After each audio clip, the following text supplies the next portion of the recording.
Welcome to care for studies. तो आज हम पढ़ने वाले हैं क्लास 9 का यूनिट 2 जो कि है पॉलिनॉमियल्स।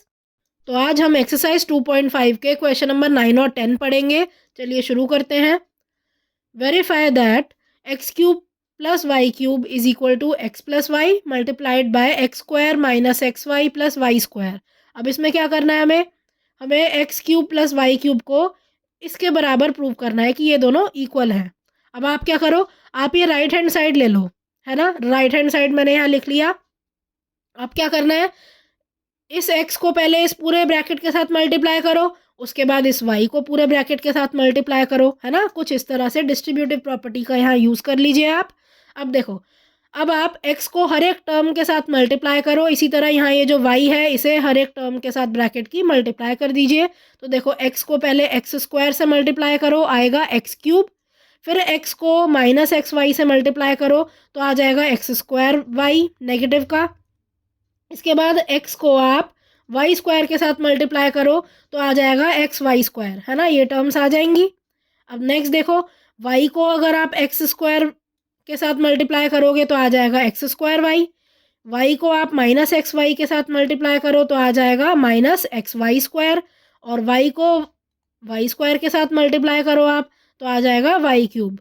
अब देखो, यहाँ पर आप क्या देख सकते हो, ये जो एक्स वाई स्क्वायर है ये पॉजिटिव का है और ये जो एक्स वाई स्क्वायर है ये नेगेटिव का है ना। तो ये क्या हो रहे हैं, आपस में ये कैंसिल हो रहे हैं, है ना।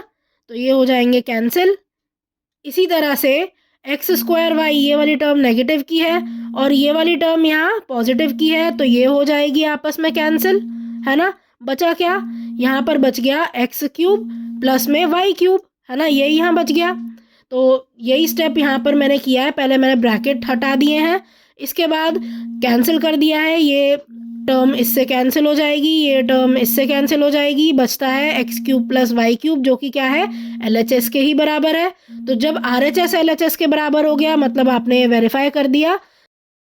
नेक्स्ट देखिए, x cube minus y cube is equal to x minus y multiplied by x square plus x y plus y square. अब यहाँ पर भी हमें ये LHS RHS के इक्वल प्रूव करना है, तो RHS ले लेंगे हम, है ना। अब ये राइट हैंड साइड हमने ले ली है और जैसे हमने पहले प्रोसीड किया है वैसे ही यहाँ भी करेंगे। इस x को इस पूरे ब्रैकेट के साथ मल्टीप्लाई करेंगे, फिर इस माइनस वाई को इस पूरे ब्रैकेट के साथ मल्टीप्लाई करेंगे, है ना, कुछ इस तरह से। अब देखो, x को अगर आप इस एक्स स्क्वायर के साथ मल्टीप्लाई करोगे तो एक्स क्यूब आएगा, है ना। फिर x को इस एक्स वाई के साथ मल्टीप्लाई करोगे तो एक्स स्क्वायर वाई आएगा। फिर x को इस वाई स्क्वायर के साथ मल्टीप्लाई करोगे तो एक्स वाई स्क्वायर आएगा। अब देखो, इसके बाद क्या करो आप, यहाँ पर देखो माइनस वाई लिखा है, तो माइनस वाई को आप इस एक्स स्क्वायर के साथ मल्टीप्लाई करो, है ना। Minus y multiplied by x square क्या आता है, ये माइनस एक्स स्क्वायर वाई, यही आएगा, है ना।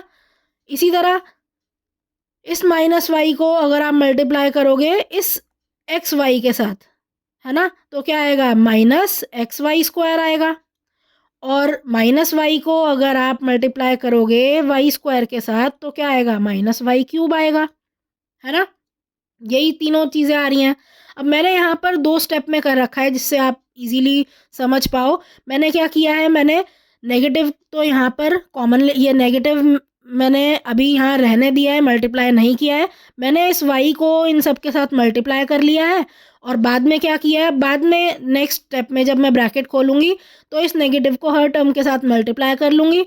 मल्टीप्लाई करने पर ये देखो, ये पॉजिटिव का था तो ये भी नेगेटिव, यहाँ भी नेगेटिव और यहाँ भी नेगेटिव, मतलब यही तीनों टर्म्स आ जानी है जो कि मैंने यहाँ 2 स्टेप में कर दिया है। तो यहाँ आप देख रहे हो सारी टर्म्स वही आ रही हैं, माइनस एक्स स्क्वायर वाई, ये माइनस एक्स वाई स्क्वायर और ये minus x y, sorry minus y cube, है ना, यही आ रही है। अब जो चीज़ें कट रही हैं उसे काट लीजिए, जैसे ये कट रहा है ना, ये वाली टर्म भी कट रही है। क्या बच रहा है, x cube minus y cube. तो यही आप यहाँ लिख लो, ये किसके बराबर है, LHS के बराबर है। तो RHS LHS बराबर आ गया, यही हमें वेरीफाई करना था, तो लास्ट में लिख दीजिए हेंस वेरीफाइड। देखो next, factorize each of the following. इस क्वेश्चन में हमें फैक्टराइज करना है जो भी एक्सप्रेशन आए उसे। तो देखो 27y cube plus 125z cube, यहाँ आप देख रहे हो दोनों क्यूबिक टर्म्स हैं, ये वाली भी और ये वाली भी, है ना। 27 वाई क्यूब किसका क्यूब होता है? देखो 27 होता है 3 का क्यूब और वाई क्यूब इज वाई का क्यूब, है ना। तो 3 वाई का होल क्यूब आप लिख सकते हो 27 वाई क्यूब को। और 125 जेड क्यूब को आप क्या कर सकते हो, इसे आप 5 जेड होल क्यूब लिख सकते हो, है ना। आप चाहो इसे फैक्टराइज करके फिर आप निकाल लेना कि ये 5 जेड का होल क्यूब है। अब देखो आप इस एक्सप्रेशन को इस तरह लिख लो कि ये 3 y whole cube plus 5 z whole cube के बराबर है ना, ये इसके ही बराबर है। अब आप देख रहे हो यहाँ दो टर्म्स यहाँ आ रही हैं और दोनों ही क्या है, क्यूबिक टर्म्स हैं। तो यहाँ पर आइडेंटिटी कौन सी लगेगी, यही लगेगी, ए क्यूब प्लस बी क्यूब जो अभी पढ़ी थी। अभी हमने एक्स वाई की टर्म में पढ़ी थी ना, x cube plus y cube, यही आइडेंटिटी यहाँ यूज़ हो रही है।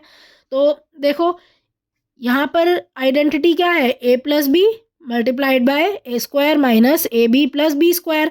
ए की जगह क्या है, ए की जगह है ये 3 वाई और ये जो बी है, बी की जगह क्या है 5 जेड, है ना। तो यहाँ पर जहाँ जहाँ ए आ रहा है वहाँ आप 3 वाई लिख दीजिए, जहाँ जहाँ बी आ रहा है वहाँ आप 5 जेड लिख दीजिए, एज सिंपल एज दैट, है ना। ये आप इस तरह सब्सटीट्यूशन यहाँ परफॉर्म कर लीजिए। सब्सटीट्यूशन के बाद क्या होगा, देखो ए प्लस बी मतलब 3 वाई प्लस 5 जेड लिखा हुआ है। इसके बाद ए स्क्वायर मतलब 3 वाई का होल स्क्वायर करना है, माइनस ए बी, तो माइनस ए और बी, ए की जगह आ गया 3 वाई और बी की जगह क्या आया है 5 जेड। इसके बाद देखो प्लस बी स्क्वायर है, तो बी स्क्वायर मतलब 5 जेड का होल स्क्वायर। अब इसके बाद आप बस इसे सॉल्व कर दीजिए, है ना। क्या होगा, ये 3 वाई प्लस 5 जेड ऐसे ही रहने दीजिए। ये जो 3 वाई का होल स्क्वायर है इसे आप सॉल्व करो, ये आ जाएगा क्या, 3 3 ज़ा 9 वाई स्क्वायर, ये टर्म यही आएगी। ये वाली टर्म देखो क्या आएगी, 3 5 ज़ा 15 वाई जेड, है ना, और वो भी नेगेटिव का क्योंकि नेगेटिव लिखा हुआ है। और ये टर्म क्या आएगी, 5 5 ज़ा 25 जेड स्क्वायर, यही आएगी। इस तरह से आप ये लिख लीजिए, है ना। तो यही इसके दो फैक्टर हो गए। अगला देखो 64 m cube minus 343 n cube.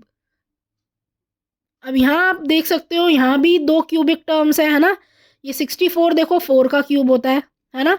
तो 4m का होल क्यूब यही है क्या, 64m क्यूब। और 343 देखो 7 का जो क्यूब है वो होता है क्या, वो होता है 343, है ना। तो इसे आप क्या लिख सकते हो, 343n क्यूब को आप लिख सकते हो 7n का होल क्यूब। तो इस पूरे को आप इसी फॉर्म में लिख लीजिए। अब यहाँ देखो आइडेंटिटी कौन सी यूज़ हो रही है, x cube minus y cube की, जहाँ एक्स की जगह क्या है, एक्स की जगह 4m है और वाई की जगह क्या है, वाई की जगह है 7n, है ना।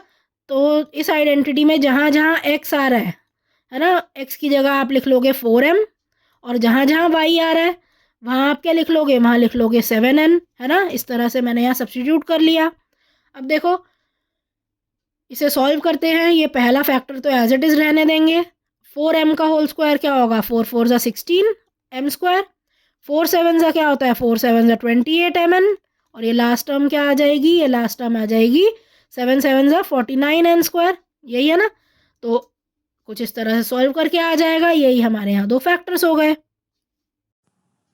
So thank you for watching. आज की क्लास के लिए बस इतना ही। अगर आपको ये वीडियो पसंद आई हो तो इसे लाइक करें, इसे शेयर करें और हमारे चैनल को सब्सक्राइब करें and hit the bell icon, जिससे हम जब भी एक नई वीडियो डालें तो उसका नोटिफिकेशन आप तक सबसे पहले पहुंचे। Thank you. आप अपने डाउट्स, सजेशंस और आपको जिस भी टॉपिक पर वीडियो चाहिए हमें कमेंट करके बताएं।